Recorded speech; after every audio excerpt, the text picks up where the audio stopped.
नमस्कार भारत, मैं कुणाल सिंह आपका स्वागत करता हूं और विषय ग्रुप में रुपए की कहानी, भारत की आर्थिक ताकत और दुनिया में बढ़ती पहचान लेकर आया हूं। कहते हैं कि किसी देश की ताकत सिर्फ उसकी सेना, आबादी या तकनीक से नहीं मापी जाती, बल्कि उसकी मुद्रा से भी मापी जाती है। भारत के लिए रुपया सिर्फ एक नोट नहीं है, बल्कि ये देश की आर्थिक ताकत, वित्तीय स्थिरता और दुनिया में बढ़ती प्रतिष्ठा का प्रतीक है। आज भारत दुनिया के सबसे तेजी से बढ़ती अर्थव्यवस्थाओं में शामिल है, लेकिन फिर भी अक्सर यह सवाल उठता है कि जब भारत इतना आगे बढ़ रहा है तो डॉलर मजबूत और रुपया कमजोर क्यों दिखाई देता है। सवाल उठना तो लाजमी है। असल में रुपया और डॉलर की कीमत मांग और आपूर्ति पर निर्भर करती है। भारत को तेल, गैस, मशीनें और कई अन्य चीजें विदेशों से खरीदने के लिए डॉलर की जरूरत पड़ती है।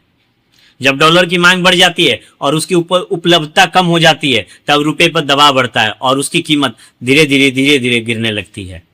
इसका एक बड़ा कारण चालू खाता घाटा, करंट अकाउंट डेफिसिट, सीएडी भी होता है।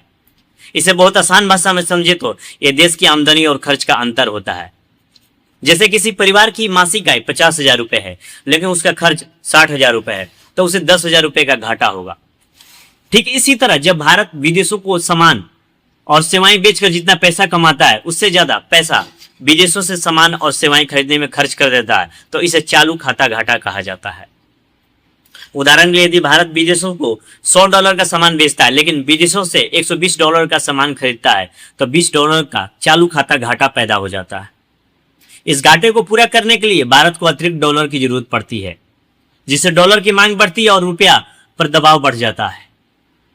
वित्त वर्ष 2025-26 में भारत का चालू खाता घाटा लगभग $40 अरब रहा है और पश्चिम एशिया में युद्ध तथा ऊर्जा कीमतों में वृद्धि के कारण इसके $80 अरब तक पहुंचने की आशंका जताई गई। इसके अलावा जब दुनिया में आर्थिक अनिश्चितता बढ़ती है, तब विदेशी निवेशक भारत जैसे उभरते देशों से पैसा निकालकर अमेरिका जैसे विकसित देशों में निवेश करना पसंद करते हैं। इससे भी डॉलर की मांग बढ़ती है और रुपया धीरे धीरे और कमजोर होने लगता है। भारत पूरी तरह बाजार के भरोसे नहीं बैठता। भारत प्रबंधित फ्लोट विनिमय दर प्रणाली अपनाता है। इसका मतलब यह है कि समान परिस्थितियों में बाजार ही रुपए की कीमत तय करता है, लेकिन जब बहुत अधिक उतार चढ़ाव होने लगता है तो भारतीय रिजर्व बैंक यानी आरबीआई हस्तक्षेप करता है। विनिमय दर को समझने के लिए नीर NEER और रीर REER जैसे सूचकांकों का उपयोग किया जाता है, जो बताते हैं कि दुनिया की अन्य मुद्राओं की तुलना में रुपया कितना मजबूत या कमजोर हुआ है।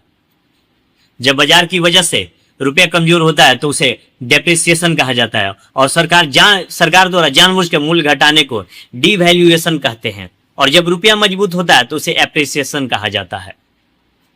कई अर्थशास्त्रियों का मानना है कि रुपये को बाजार के अनुसार चलने देना चाहिए। उनका कहना है कि जब रुपया थोड़ा कमजोर होता है तो भारत के उत्पाद विदेशों में सस्ते हो जाते हैं, जिससे निर्यात बढ़ता है। दूसरी ओर आयात महंगे हो जाते हैं, जिससे अनावश्यक आयात कम होता है। इससे व्यापार घाटा कम करने में मदद मिलती है। इसके अलावा विदेशी निवेशकों को भारतीय शेयर और बॉन्ड भी अपेक्षाकृत सस्ते लगते हैं, जिससे निवेश बढ़ सकता है। हालांकि रुपए का बहुत अधिक कमजोर होना भी अच्छा नहीं माना जाता है। वर्ष 2022 में अमेरिकी फेडरल रिजर्व द्वारा ब्याज की दरें बढ़ाने के बाद डॉलर बहुत मजबूत हो गया था और रुपया दबाव में आ गया था। तब आरबीआई ने बाजार में डॉलर बेचकर रुपये को सहारा दिया, जिसके कारण विदेशी मुद्रा भंडार में लगभग 14% की कमी आ गई।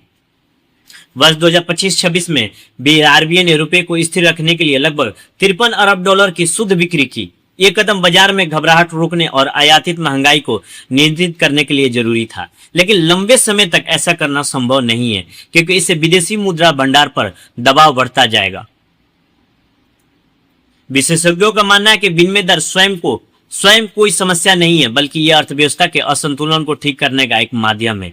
यदि किसी देश में राजकोषीय घाटा और चालू खाता घाटा दोनों अधिक हों तो मुद्रा पर दबाव बढ़ जाता है। इसे ट्विन डिफिसिट हाइपोथेसिस कहा जाता है। इसलिए केवल आरबीआई के प्रयासों से नहीं, बल्कि पूरी अर्थव्यवस्था को मजबूत बनाकर ही रुपए के स्थिर रखा जा सकता है। इसी कारण आज भारत केवल रुपए को बचाने के नहीं, बल्कि रुपए को दुनिया में स्थापित करने की कोशिश कर रहा है। इसे रुपये का अंतर्राष्ट्रीयकरण कहा जाता है। इसका अर्थ है कि दुनिया के अधिक से अधिक देश व्यापार, निवेश और भुगतान के लिए भारतीय रुपये का उपयोग करें। भारत ने रूस से तेल खरीदने और संयुक्त राज्य अमीरात के साथ स्थानीय मुद्रा में व्यापार बढ़ाने जैसे कदम उठाए हैं।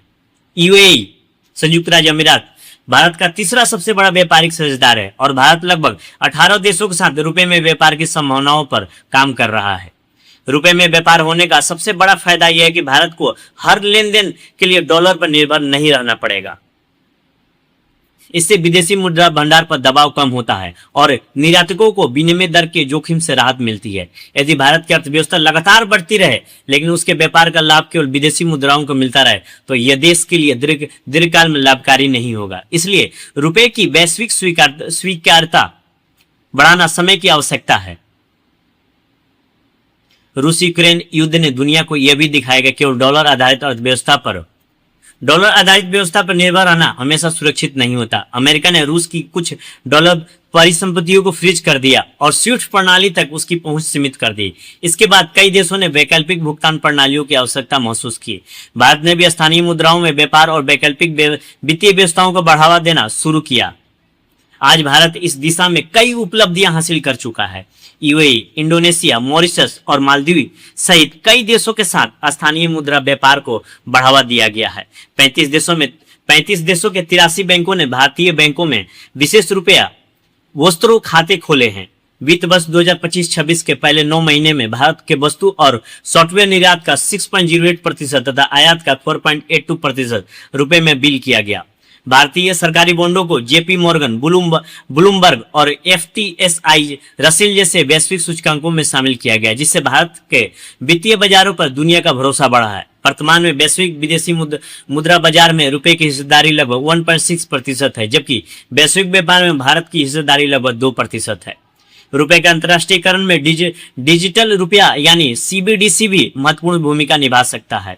आरबीआई डिजिटल रुपए को सरकारी योजनाओं और प्रत्यक्ष लाभ अंतरण से जोड़ने की दिशा में काम कर रहा है। गुजरात, चंडीगढ़ और पुडुचेरी में इसके पायलट प्रोजेक्ट चल चुके हैं। साथ ही सिंगापुर और यूएई के साथ सीमा पर डिजिटल भुगतान प्रणाली भी काम चल रहा है। भविष्य में इसे अंतर्राष्ट्रीय भुगतान अधिक तेज, सस्ते और सुरक्षित हो सकते हैं। भारत मसाला बॉन्ड को बढ़ावा दे रहा है। गिफ्ट सिटी को वैश्विक वित्तीय केंद्र बनाने की दिशा में काम कर रहा है। फेमा के तहत विदेशी मुद्रा प्रबंधन को अधिक सरल बना रहा है। हालांकि पूर्ण पूंजी खाता परिवर्तनीयता अभी भी एक चुनौती बनी हुई है। तारापुर समिति ने इसके लिए राजकोषीय घाटा कम करने, महंगाई नियंत्रित रखने और बैंकिंग क्षेत्र के खराब ऋणों को सीमित करने पर जोर दिया था। रुपए के अंतर्राष्ट्रीयकरण से भारत को अनेक लाभ मिल सकते हैं। इससे डॉलर पर निर्भरता कम होगी, व्यापार की लागत घटेगी, विदेशी मुद्रा भंडार पर दबाव कम होगा और भारत की रणनीतिक शक्ति बढ़ेगी और वैश्विक वित्तीय व्यवस्था में उसकी भूमिका मजबूत होगी।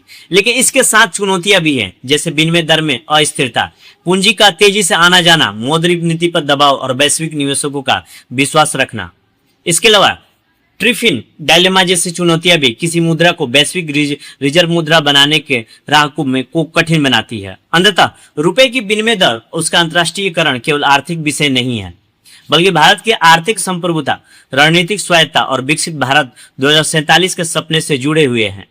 यदि भारत अपनी आर्थिक मजबूती, निर्यात क्षमता, वित्तीय सुधार, डिजिटल भुगतान व्यवस्था और वैश्विक भागीदारी को लगातार बढ़ाता है तो आने वाले वर्षों में रुपया केवल भारत की मुद्रा नहीं रहेगी, बल्कि दुनिया की प्रमुख मुद्राओं में अपना महत्वपूर्ण स्थान बना सकती है। 21वीं सदी के भारत के लिए रुपये का अंतर्राष्ट्रीयकरण केवल एक आर्थिक योजना नहीं, बल्कि आत्मनिर्भर, शक्तिशाली और वैश्विक नेतृत्व वाले भारत की ओर बढ़ता हुआ एक ऐतिहासिक कदम है। नमस्कार, जय।